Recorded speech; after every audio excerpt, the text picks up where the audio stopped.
Lah nggih to. Wah, cek jebul iki bocah sing ndemben kula cekoki adus tak dusi nika niki to. Sombong saiki. Lho, iso. Saged. Cewek saiki cewek dhewe ora ngakon aku kok. Loh, Pak De Garen. Badhe teng pundi? Ngawin kejaran. Sia-sia. Ora bentak kawin dhewe. Iki mene contoh sing ora apik. Kok bojo tuwa dijaran-jarante. Bojo tuwa iki kanca berjuang. Aku Ya, Mira. Mira. Ah, jan ya bojo ngene iki. Sublak suweng. Men jumeneng yo Mbak Mira. Dados.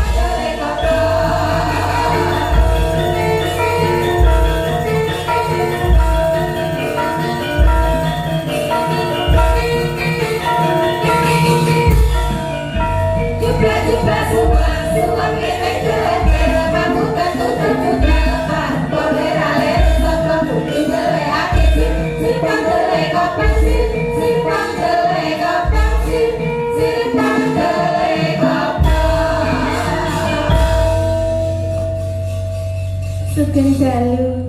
Nggih, sugeng dalu Mbak Mira. Mas Gareng Mbak Lucy. Nggih, Pak. Niki lare niki nalika isih cilik. Alitanipun. Nggih, nate asring tumut kula teng wilayah Nganjuk niki lah bocah Nganjuk. Oh, Nduk Mira daleme Nganjuk. Nggih. Nganjuk ya, Nduk. Nggih. Karo guyangan ngendi, Nduk? Sing takoki langsung kuwi lho. Nggih to. Nek bisa teng mriko, Pak. Oh, iya. Nyegat bis mawon nggih. Nyegat bis ora nyegat apa-apa.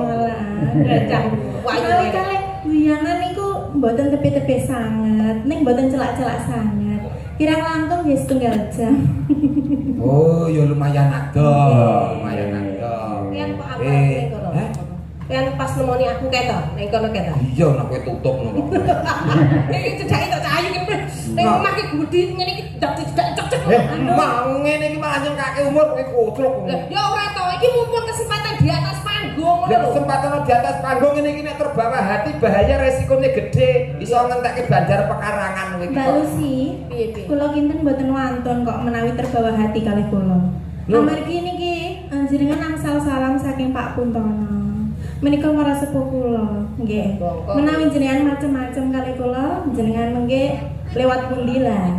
Mengke digasak. Mantune Mas Puntono. Nggih. Jliteng kakangku kae. Kaya jliteng lho.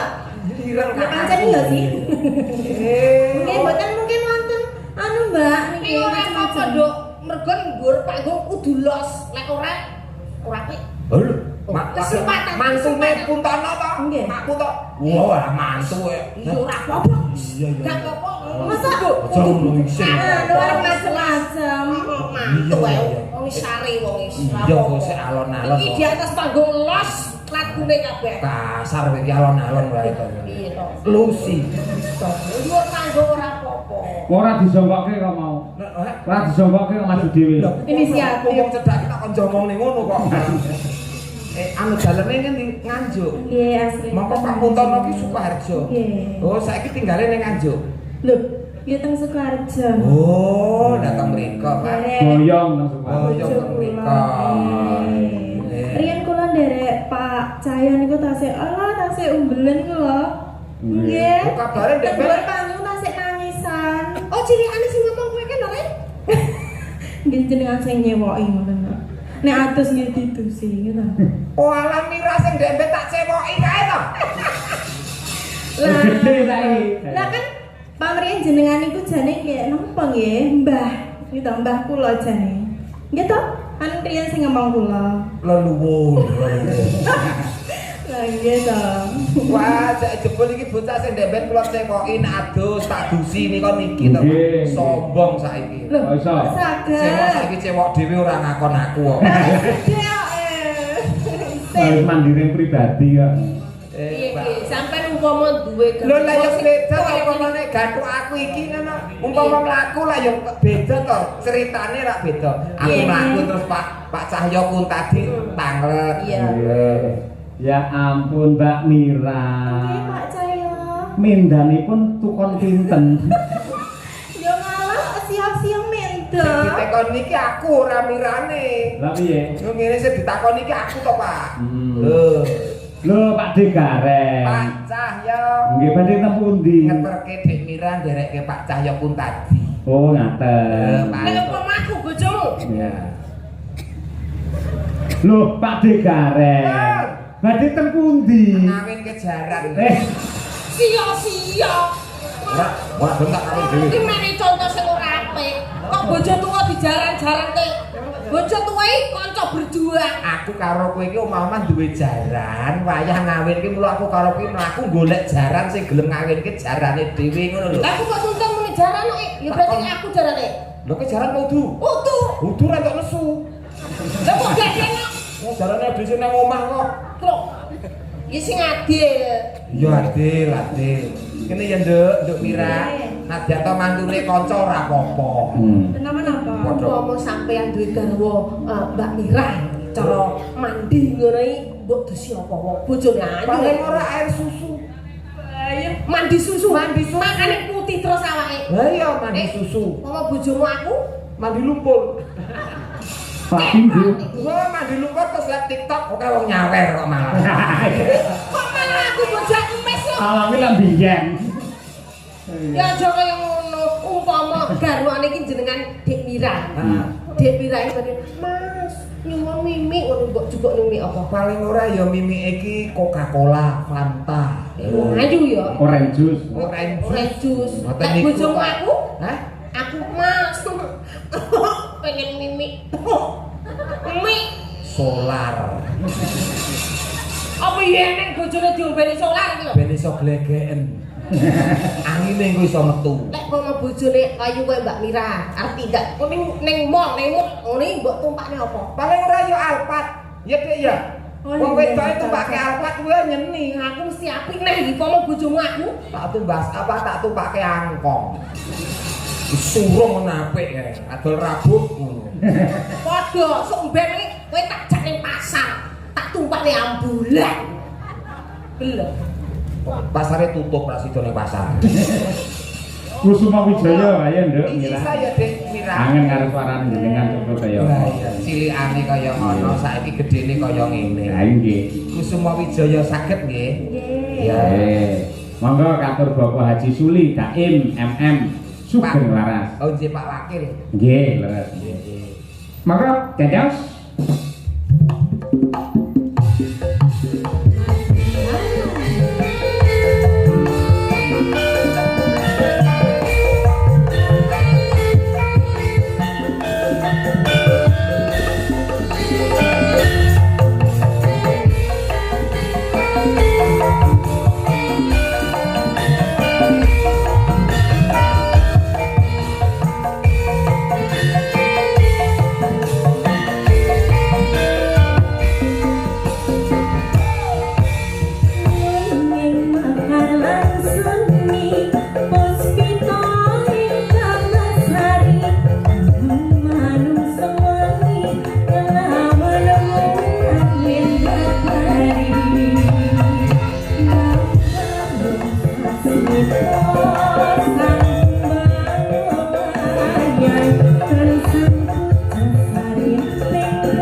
Untuk Mira luar biasa lah.